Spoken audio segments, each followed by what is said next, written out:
Very good. Namaste, everyone. We'll begin with Guru Stotram. Please join us.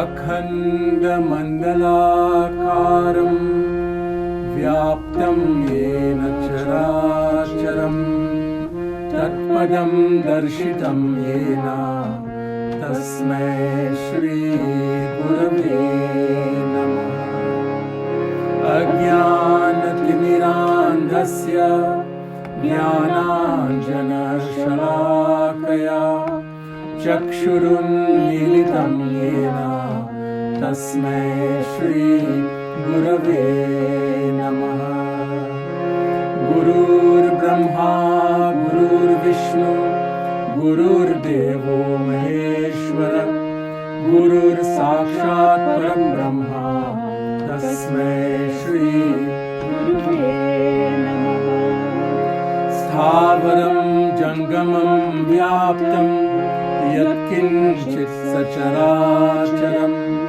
Tatpadam Darshitam Yena Tasmai Shri Gurave Namaha Chinmayam Vyapiyat Sarvam Trailokyam Sacharacharam Tatpadam Darshitam Yena Tasmai Shri Gurave Namaha Sarva Shruti Shiro Ratna Virajita Padambuja Vedantam Bhuja Suryoya Tasmai Shri Gurave Namaha Chaitanya Shashvata Shanto Vyomatito Niranjana Bindu Nada Kalakita Tasmai Shri Gurave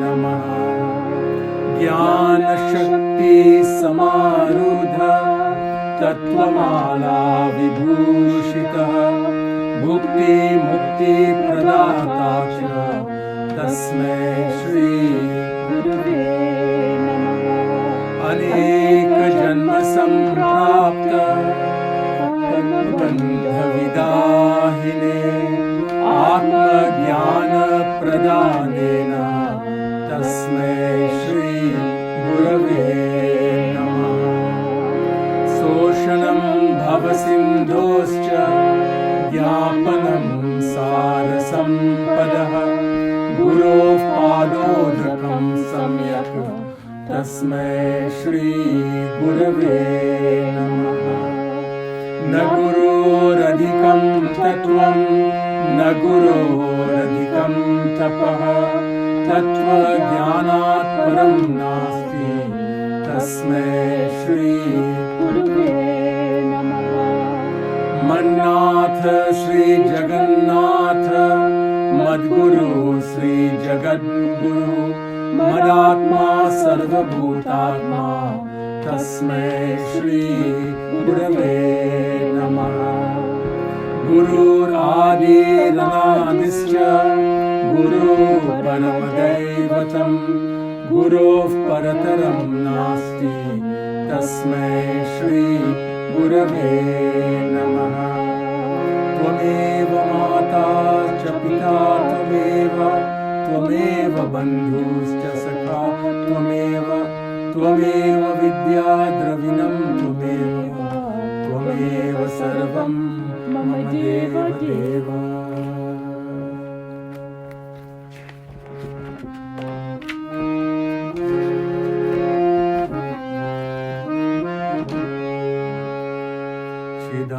Chidananda Rupa Shivoham Chidananda Rupa Shivoham Mano Buddhi Hankar Chittaninam Nacha Srotra Jigwe Nacha Grana Netra Nacha Vyoma Bhumir Natejo Navayu Chidan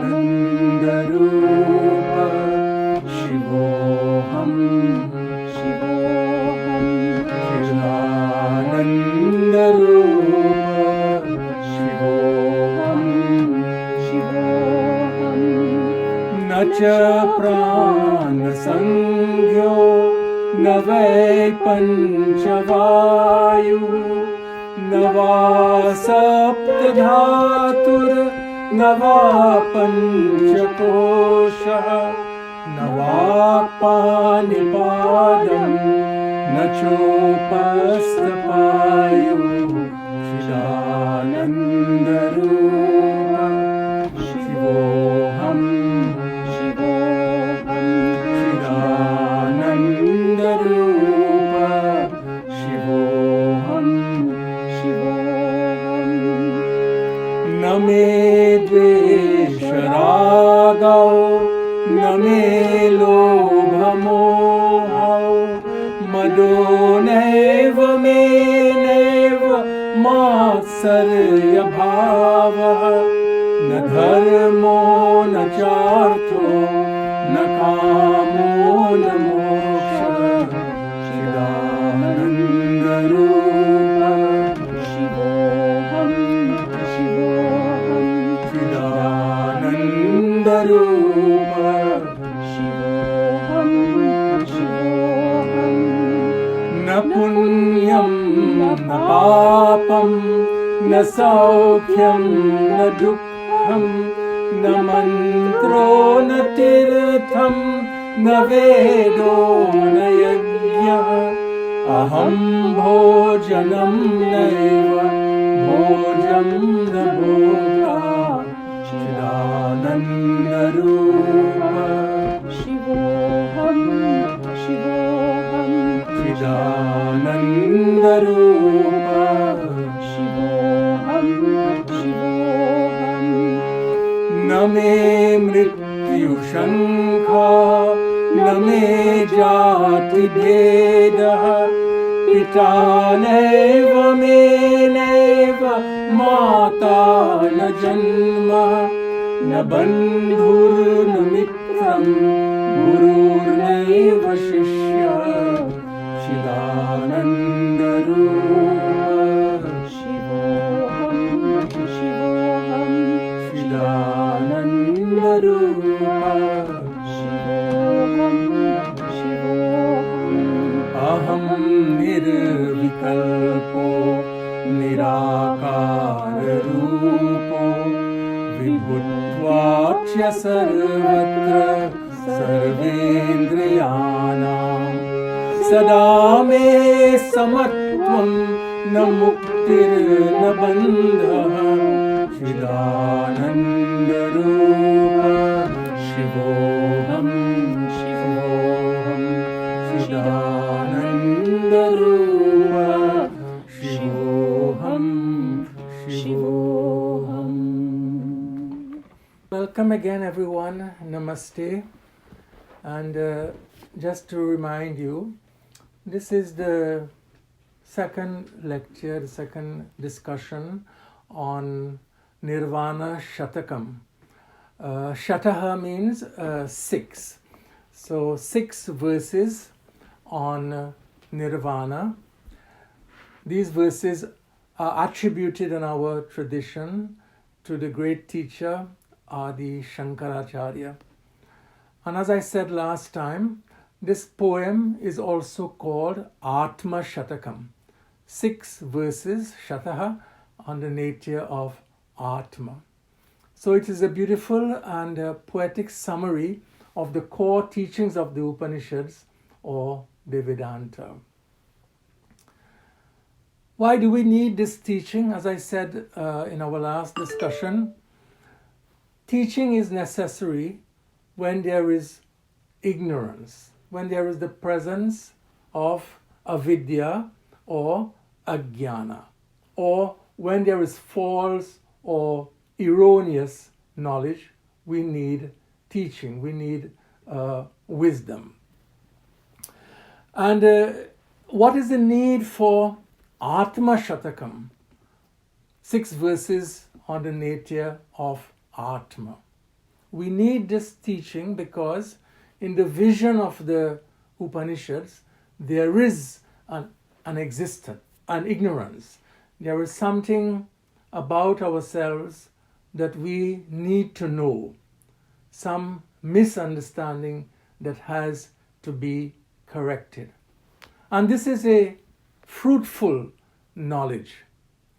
The fruit of this is the overcoming of certain forms of suffering, more meaningful and joyful living. This is the purpose of Nirvana Shatkam, Atma Shatkam, the removal of ignorance about the nature of the Atma or the Self.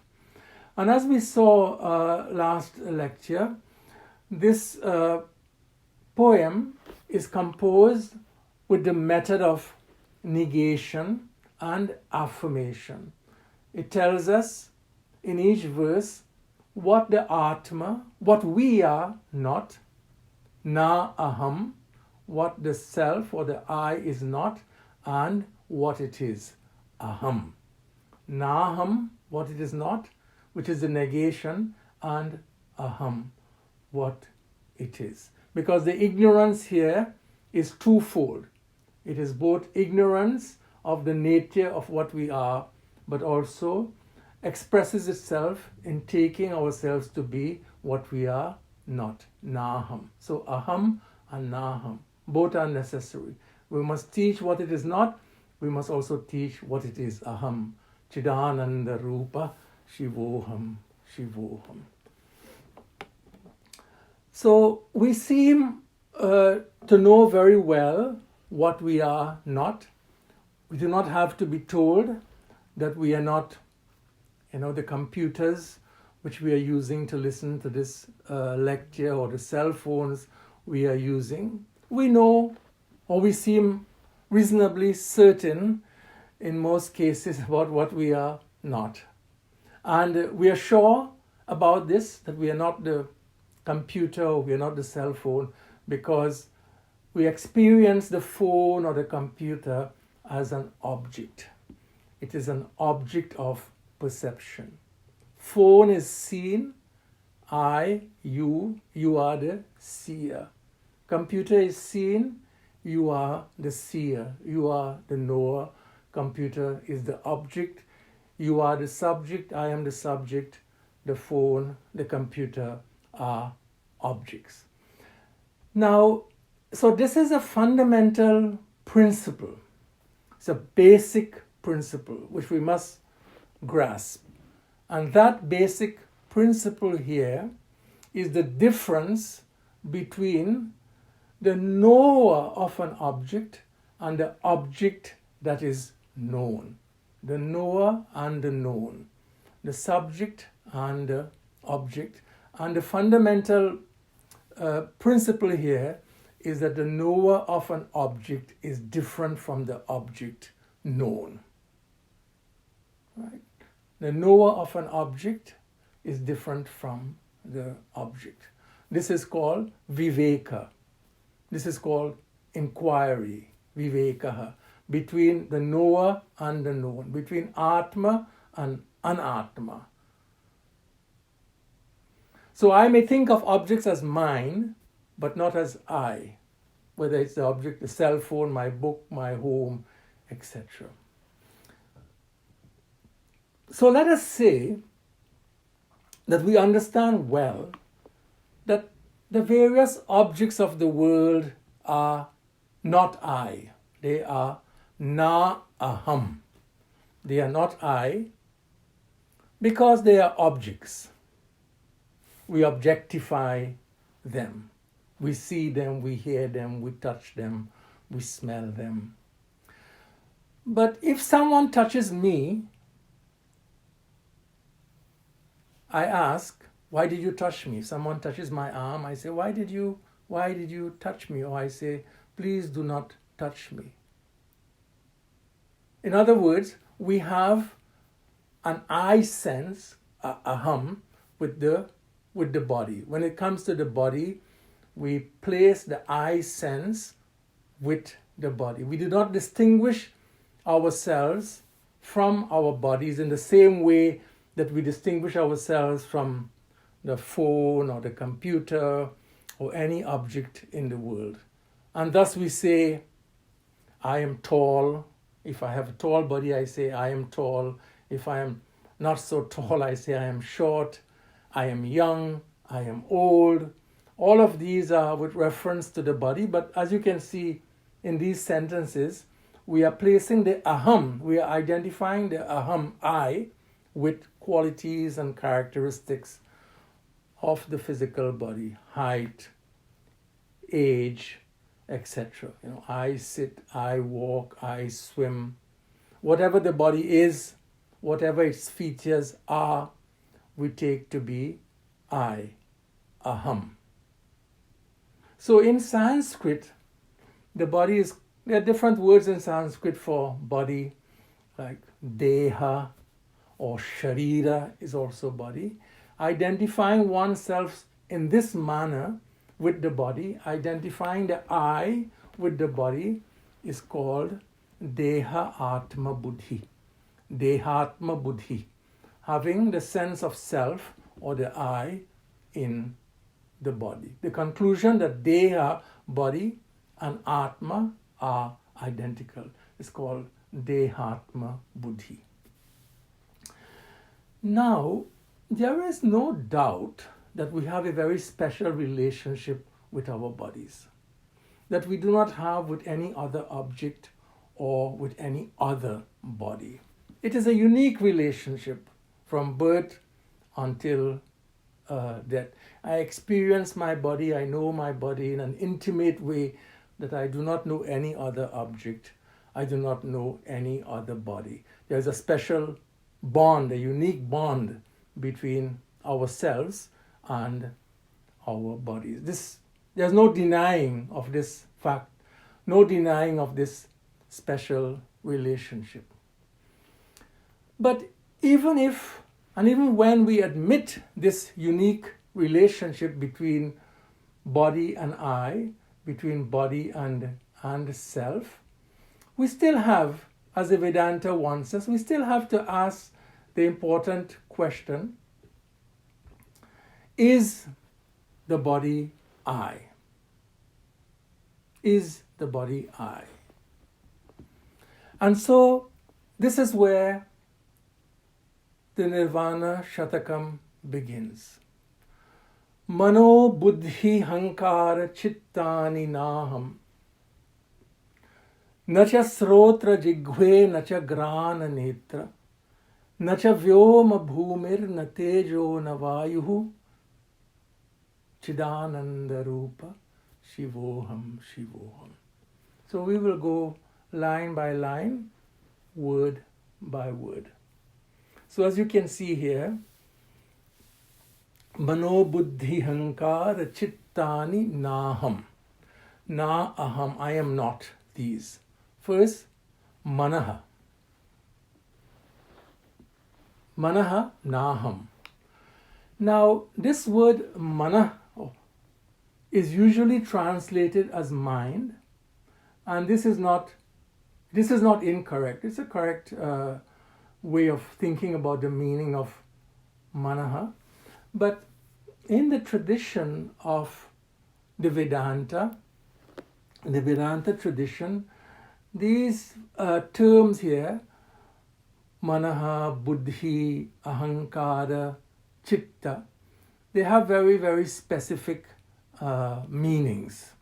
And we find these meanings, of course, are not discussed in this short poem by Shankara, but there are other great Vedanta teachers who have defined these terms in more specific and sharper ways than we normally do.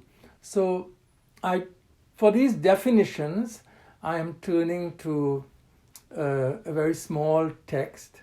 This is a text also attributed to a great Vedanta teacher. His name is Sadananda Yogindra, and so he wrote a very beautiful book called Vedanta Sara.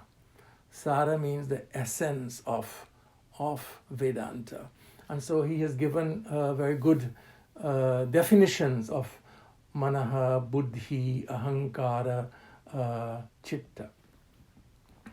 So the first point to understand here, and this is, sort of brings us deep into the Vedanta psychology or Hindu psychology, where we speak of a single internal organ called the Antakarana.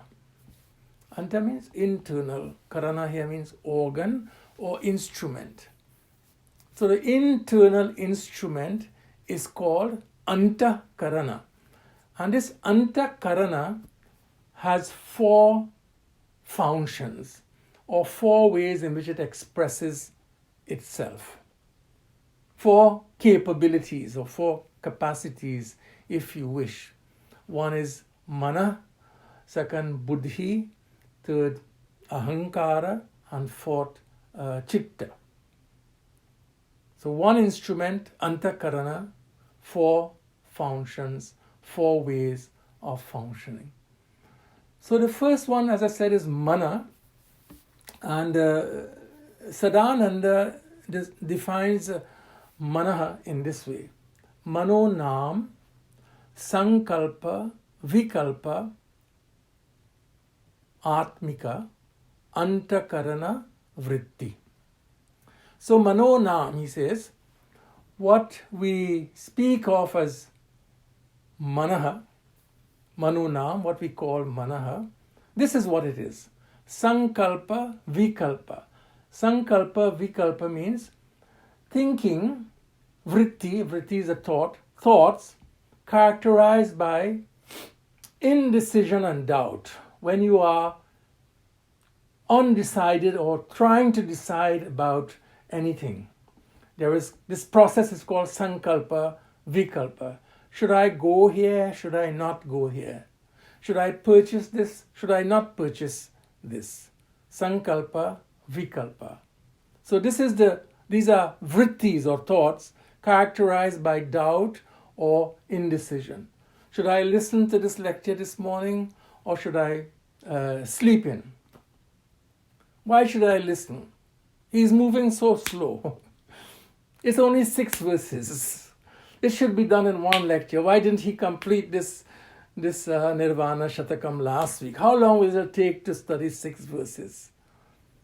So this process of thinking, sankalpa, vikalpa, we call it in the Vedanta tradition as mana. So Shankara says in Nirvana Shatkam, manaha naham, I am not. Mano, manaha naham. Why? Hopefully if you are following, it should be obvious to you. Because all of these vrittis, I'm using the word vritti here as thought, all of these wavering thoughts, moving thoughts, uncertain thoughts, they are known. They are seen by you. When we say or when you say, I cannot make up my mind, it's because you know this. This thought, the condition of the mind is known to you. Or you say, today my mind is so restless. You know. We are using the possessive pronoun my. That which is my is not I.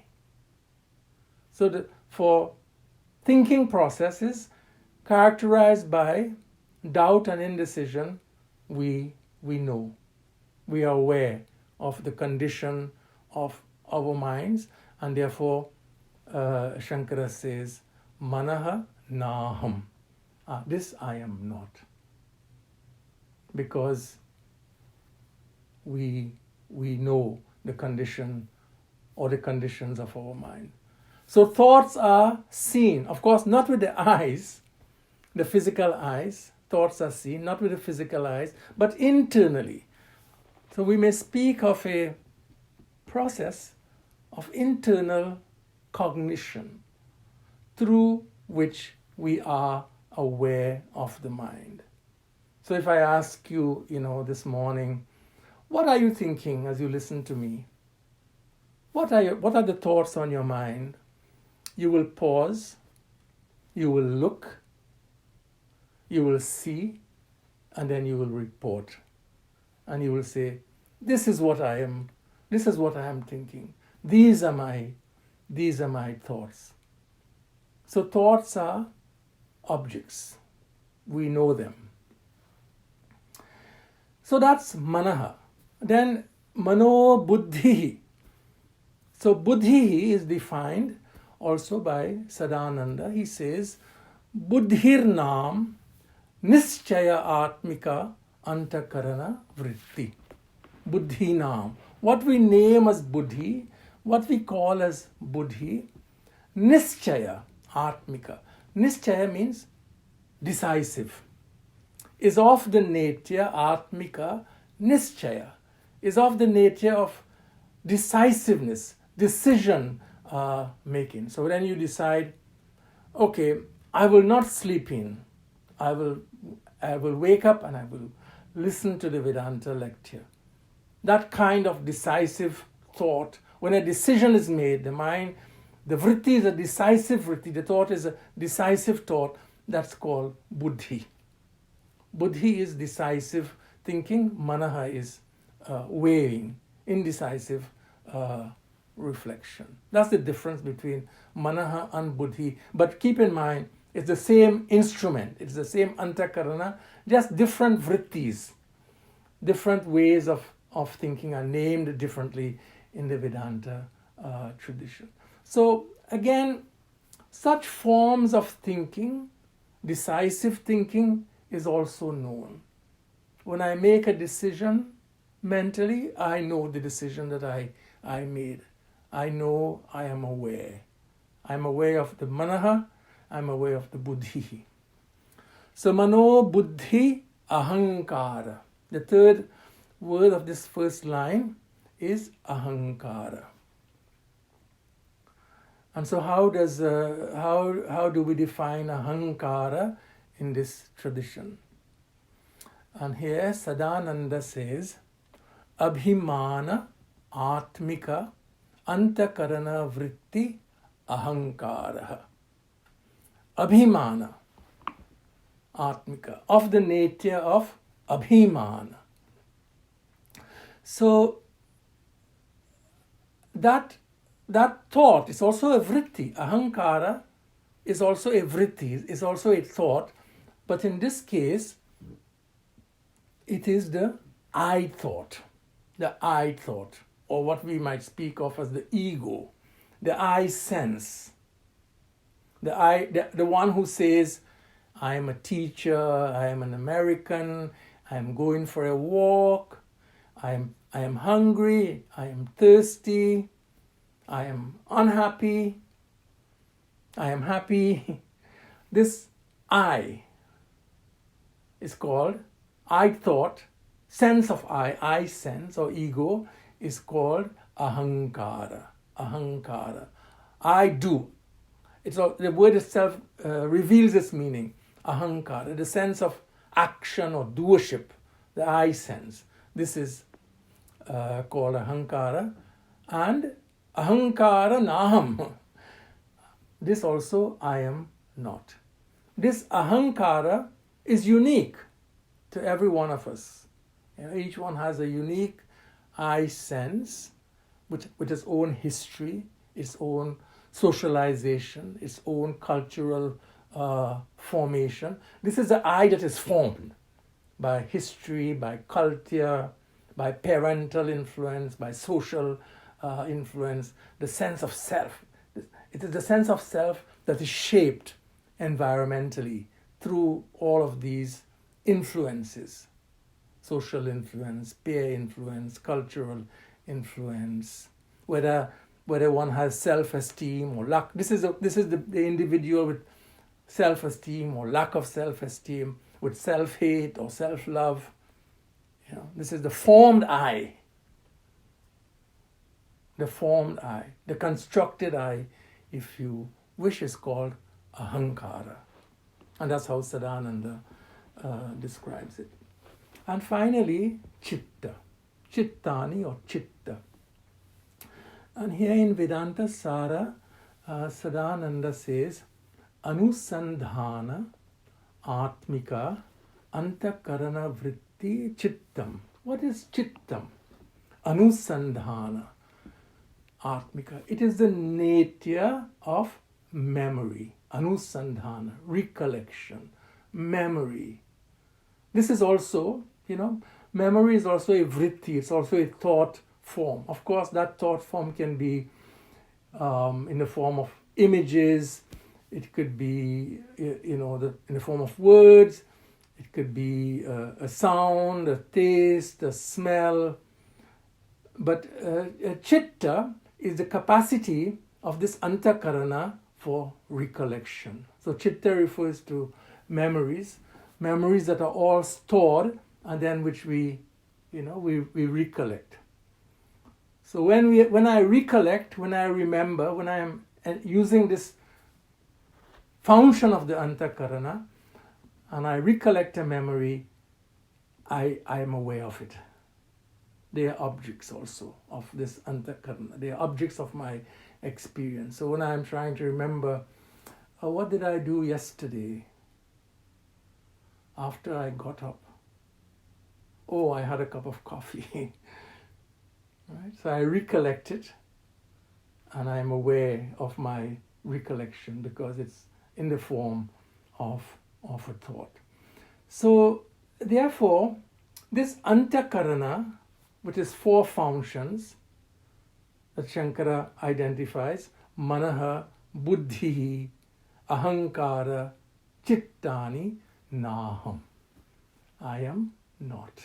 Which means you are not, I am not, because they are all 4 ways of thinking, all 4 forms, all 4 vrittis are objects of my awareness. Mano buddhi hankara chittani naham. Second line. Nacha srotra jighve nacha grana netre. Nacha srotra jighve nacha grana netre. Srotra. And for this, at the end of every line, we can add the words naham, na-aham. Nacha srotra, the sense of hearing. Jighve, jighva tongue or the sense of taste. Grana, the sense of smell. And netra, eyes, the sense of seeing. Naham. So here he moves from the Antakarana, the mind, to the senses. Hearing, tasting, smelling, seeing. Naham. I am not. Again, because we are aware of the senses. Now I can use this example because we are hearing and we are learning about all the effects of COVID on the physical body, and we know, for example, now that one of the symptoms of the COVID virus is the loss of smell. Grana, smell goes, and if you lose your sense of smell, then you say, I can't smell. I can't smell anything. I have lost my sense of smell, which is, I am aware that I have lost my sense of smell. I am not lost, right? But I am aware that I can't smell, that I no longer smell my coffee. So I am aware of the sense of smell. In a similar way, if you speak to me, or I speak to you, and you're not hearing me very well, you'll say, I can't hear you. Speak louder. You are aware of the organ of hearing and the way in which it is functioning. Either it's functioning well or not well. And similarly with, take any sense organ. Here he uses, hearing, tasting, smelling, seeing. You can add touch also. All of these are objects. If I can't breathe properly because I have a cold, then of course I know that my sense of my nostrils are blocked up or they're stuffed.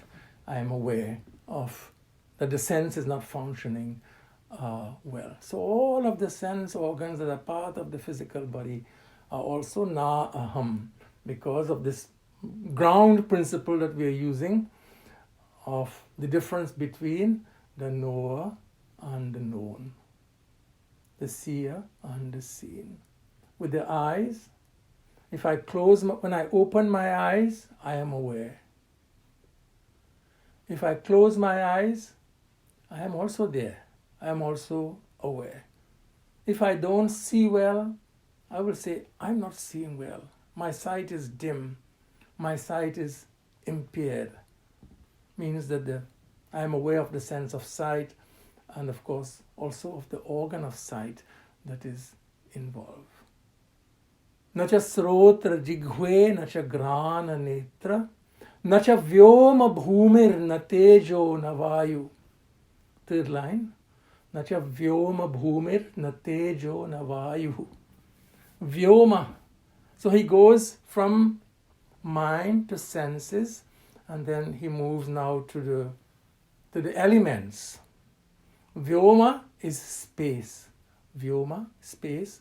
Bhumi is earth. Tejaha is heat or fire. And Vayu is atmosphere or the air. Nacha vyoma bhumir na tejo na vayu. Vyoma bhumihi tejaha vayu na naham.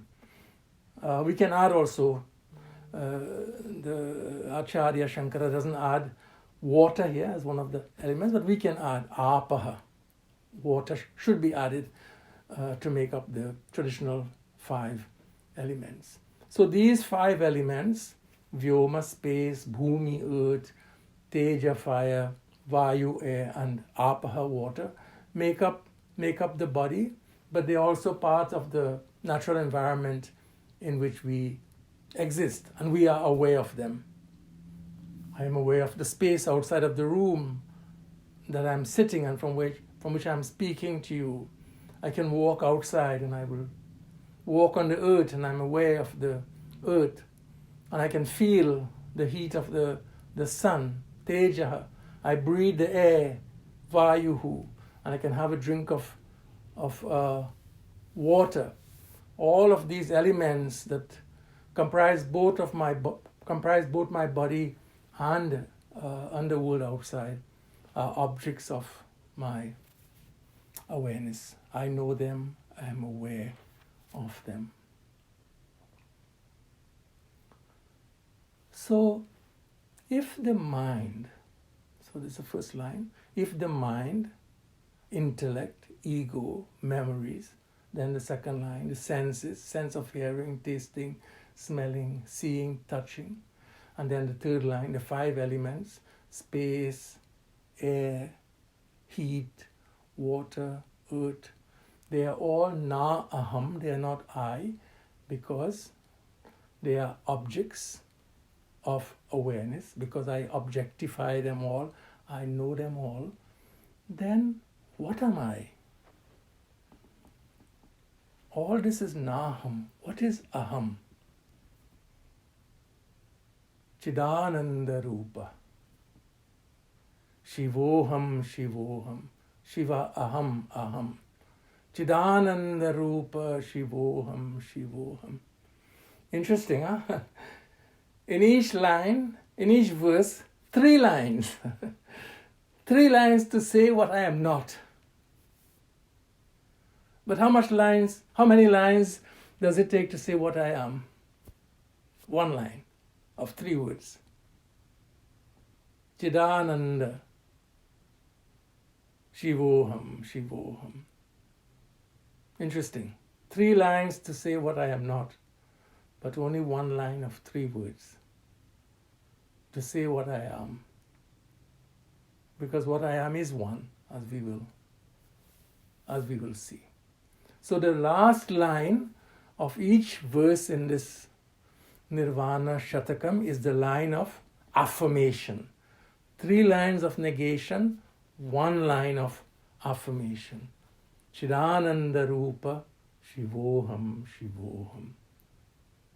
Beautiful, beautiful construction, and very revealing also, in that it takes less words to say what I am, and so many words to say what I am not. Chidananda, Rupaha, Shivoham, Shivoham.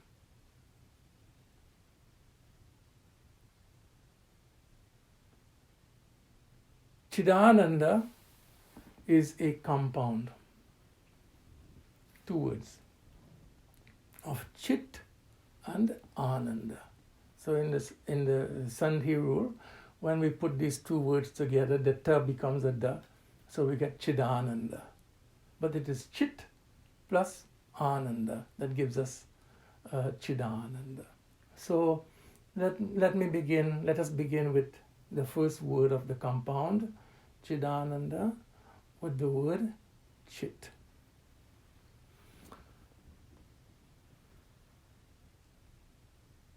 So from the first three lines of this first verse, we understand what I am not. Okay? Just summarizing, I am not the body, I am not the senses, I am not the mind, because I am aware of all these, they are objects. Of my body, I am aware. Of my thoughts, I can say, I am aware. Of my senses, I can say, I am aware. Of sights, I am aware. Of tastes, I am aware. Of sounds, I am aware. Of smells, I am aware. Of sensations, I am aware. I am aware of space, I am aware of air, I am aware of earth, I am aware of heat, I am aware of water, I am aware. When I have a thought, I am aware. When I have no thought, I am aware. When I see a form with my eyes, I am aware. When I see no forms, I am aware.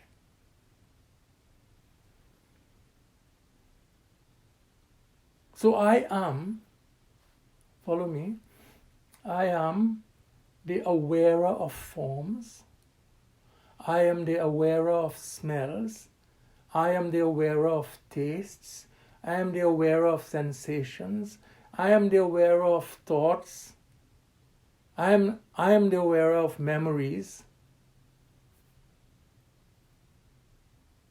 So who am I? What is the nature of this I, this Atma?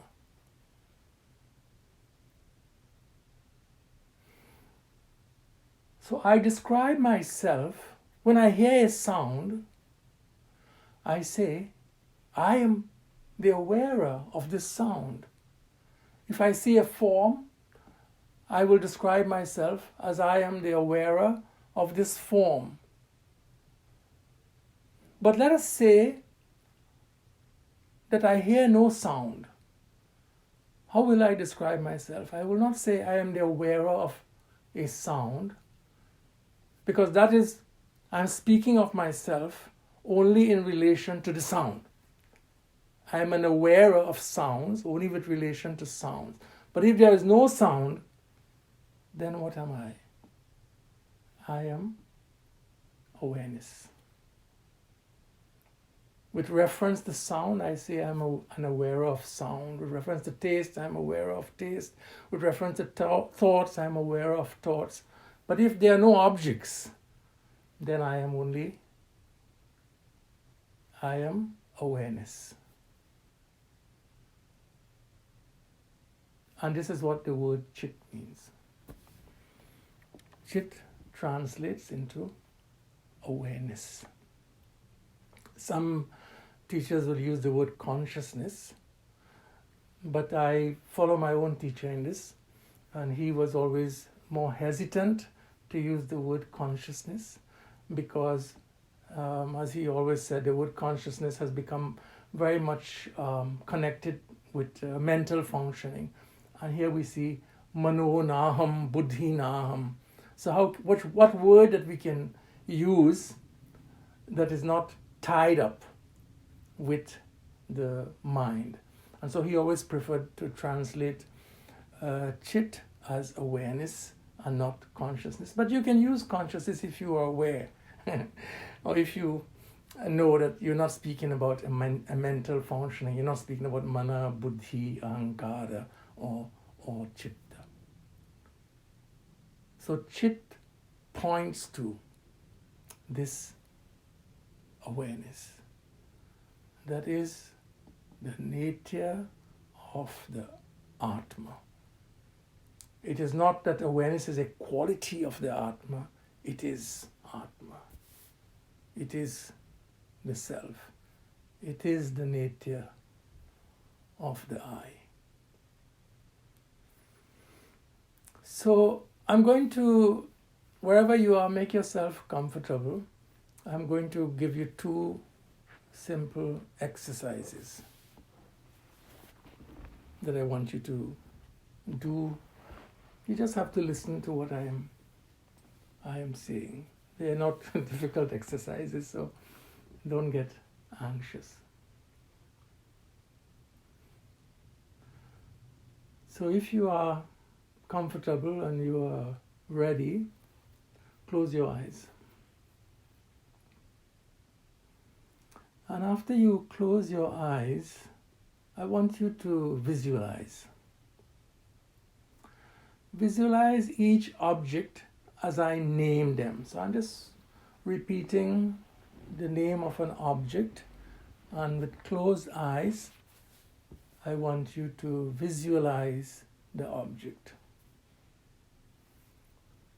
Phone.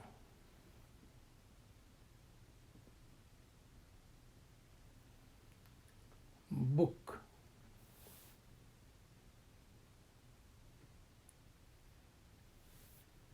Tree.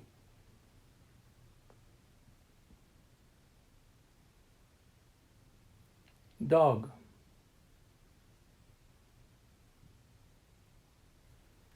Car.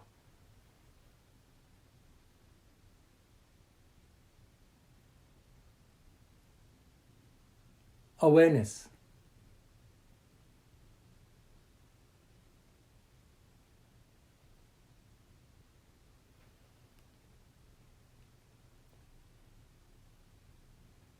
Awareness.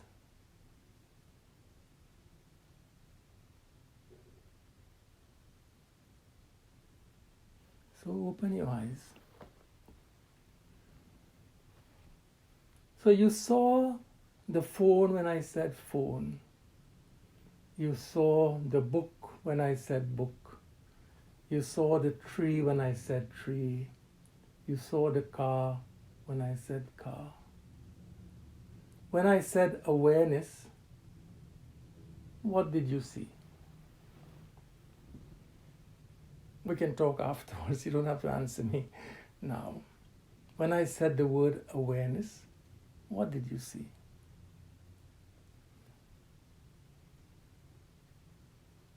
You should not see anything. You did not see anything, and you should not have seen anything externally or internally. The word awareness does not conjure or bring forth an object. Does it mean that you were not aware? Of course you were aware. When I said the word awareness, you were aware, but there was no object. You were aware. You were awareness. And you did not see any object because you, awareness, is not an object. You cannot see it. To see it, it has to become an object. But you cannot objectify that which you are. Atma, awareness. It is that because of which you see everything, you know everything, but which is never an object. Either of the eyes, the physical eyes, or which is never an object of the mind. Now, think again. Close your eyes. And I name some objects. So all animals. Cow. horse, bird, elephant, dog,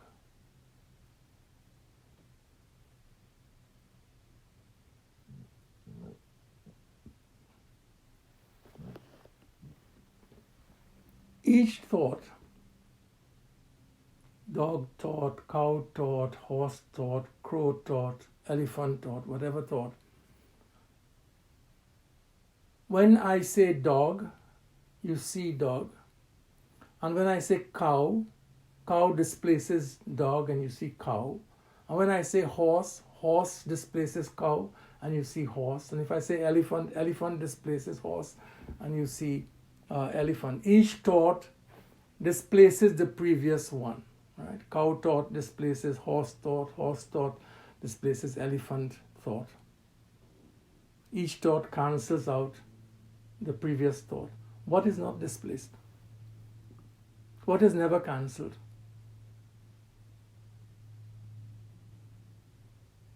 Awareness. When there is cow thought, awareness is.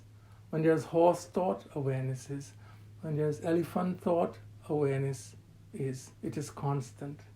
Thoughts flow, thoughts change, thoughts displace each other.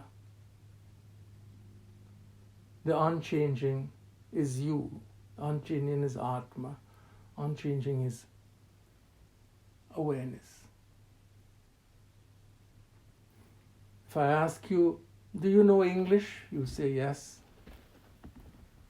You know that you know English. If I say, do you know Finnish? You may say, no, I don't know Finnish. So I know when I know. When I know, I am aware of what I know. And when I don't know, I am also aware of what I don't know. So awareness shines, it illumines, it reveals both knowledge and ignorance. When I know what I know. When I don't know, I know that I don't know. I am aware of both conditions, both states of mind. It is because of awareness that I know. It makes everything known. Everything is an object to it. Itself never becomes an object. So we have the beautiful mantra, from Katha Upanishad. Tameva bhantam anubhati sarvam tasya bhasa sarvamidam vibhati. Tameva bhantam. Because this shines. Anubhati sarvam. Everything is known. It illumines everything. Because it shines, everything is illumined. Tasya bhasa sarvamidam vibhati. Because of its luminosity, its brilliance, its light, everything else is lit up. Everything is known. Tameva bhantam anubhati sarvam. Tasya bhasa sarvamidam vibhati. Katha Upanishad. This is Chit. This is also called in Sanskrit Chaitanya. Chit Chaitanya. And this is, as we say also, it is self-revealing.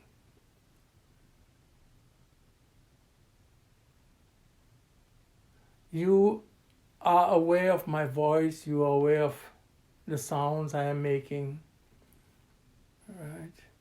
Without consciousness, without awareness, you will not hear me, you will not see me, you will not comprehend what I am saying. So for the sounds, for you to hear my sounds, you need an organ of hearing the air, but you also need awareness, which is what you are. So the awareness reveals the sounds, awareness reveals the sights, Awareness makes a taste possible. But this awareness is, in Sanskrit we say, it is Swayam Prakasha. Swayam Prakasha. Prakasha means light. Swayam means self-revealing. It is its own light. There is no other light. It is the only thing that is self-revealing. It reveals itself. It is Swayam Prakasha. So Atma is Chit, Chit is Atma. And Chit, the best English word we have is awareness. There is much to think, much to reflect. You know, we hear, as I said on the first day, we hear, which is Sravana, and then we reflect, which is Manana, and then we assimilate and internalize in the process of Nididhyasana. So this is Chit is the first part of the compound, Chidananda. In so many ways, and so many methods, you know, Vedanta comes to this essential teaching. Shankara has another very beautiful, smaller book. I had mentioned it on the first lecture. It's called Drigdrishya Viveka. Drigdrishya Viveka. Drik means the seer. Drishya means the object that is seen. And Viveka, distinguishing between the seer and the object of sight. The seer and the seen. And the first verse is so beautiful. He summarizes so beautifully all that I have said today, all that I discussed so far. He begins there, Rupam Drishyam Lochanam Drik. Tad Drishyam Drigtu Manasam. Drishya Dhivrittaya Sakshi. Drig eva natu drishyate. So first line, Rupam Drishyam Lochanam Drik. So Rupam is a form. Rupam Drishyam. A form is seen. So my hand is a form. It's Rupam Drishyam. I see. Rupam Drishyam. What is the seer, he says? The seer of the hand, the seer of the form of the hand are or is the eye. Rupam Drishyam Lochana. Lochana means the eye. Lochanam Drik. The eye is the seer. The form of the hand is seen. The seer is the eye. But he says, Tadrishyam. But the eye is seen. Means the eye is known. Who is the seer of the eye? The physical eye. Tadrishyam. That is seen. Who is the Drik? Who is the seer of the eye? Tadrishyam Driktu Manasam. So the seer, he says, is the Manaha, Manas, mind. Eye is seen, mind, the thought, Vritti. This is the eye. The mind is the perceiver, the mind is the seer. Drishya dhivrittaya. But he said, but that thought, this is my eye, is also seen. Drishya dhivritti. Dhi is mind, intellect. Drishya, that is also seen. The thoughts of the mind, because of which we are aware, because of which we recognize and name the eye or the air or the tongue or the sense of touch. Drishya dhivrittaya. Who sees? Who is the one seeing the movements of the mind, the thoughts of the mind? And he uses a very beautiful word here. He says, Drishya dhivrittaya sakshi. Sakshi. The witness. Sakshi is another word for awareness. Who sees, then he says, who sees that awareness? Who sees Sakshi? Drigeva natu drishyate. No one. Because Sakshi awareness is Drig. Drigeva. Always. Always the seer. Always the knower. Never the seen. Drigeva natu drishyate. Drigeva natu drishyate. Esha na udeti. And continuing, it does not rise. Na astam eti. Nor does it set. In other words, it does not come into being, nor does it disappear. Now, Esha na udeti, this does not rise, this does not set. Na vridhi na yati shayam.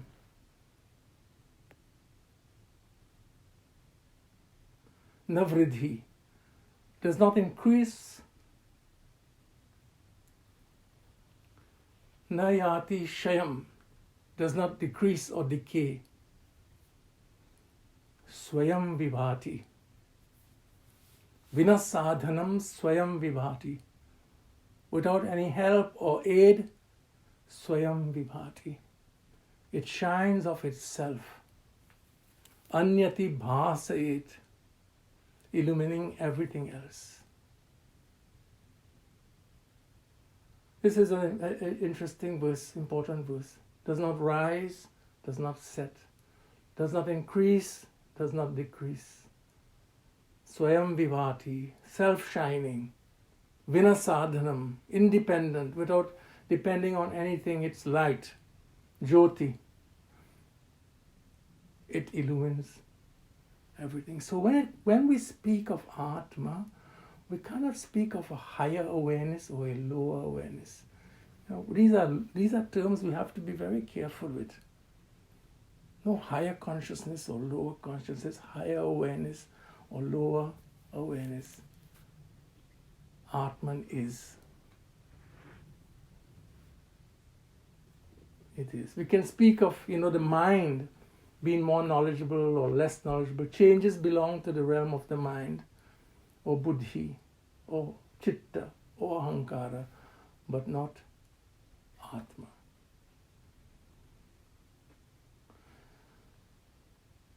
If this is Chit, why Ananda? So I said the compound is two words. Chidananda Rupa Shivoham Shivoham. If this is Chit, why the need for the word Ananda? Why Chidananda? Why is the word Ananda appended to Chit? And that's where I will start again with the next talk. We'll look at the word Ananda, and then of course Shiva Aham, Shivoham. Then why Shivoham? If we say why Chit, I have tried to teach today, then why Ananda, why Chidananda, and then why Shivoham, Shivoham. Why do these words follow the text? So I want you to reflect, in the Upanishads. I know we have to wait a bit for the next lecture, next talk. But I always say, in Chandogya Upanishad, the teacher taught, there were two students, Indra and Virochana. And they went to the teacher. And he spoke to them. And he told them, go back and reflect. And they came back to him after 35 years for the second teaching. So, a week or two is not very, very long. to wait. And Virochana misunderstood everything completely. Teacher taught him about Atman, and after 35 years of reflection, he misunderstood completely, and he gave up. But Indra persisted. Indra persisted with the jigyasa, with the inquiry. So, I tried to clarify and to teach today about Chit, awareness, nature of Atman. And so, I ask that you reflect on this. What I will end here, and I ask all of you to join me in closing prayer.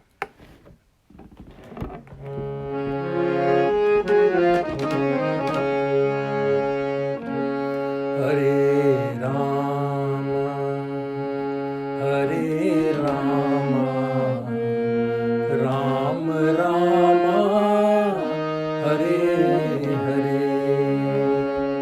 Hare Rama, Hare Rama, Rama Rama, Hare Hare, Hare Krishna, Hare Krishna, Krishna Krishna, Hare Hare, Hare Krishna, Hare Krishna, Krishna Krishna, Hare Hare, Krishna Krishna, Hare Hare.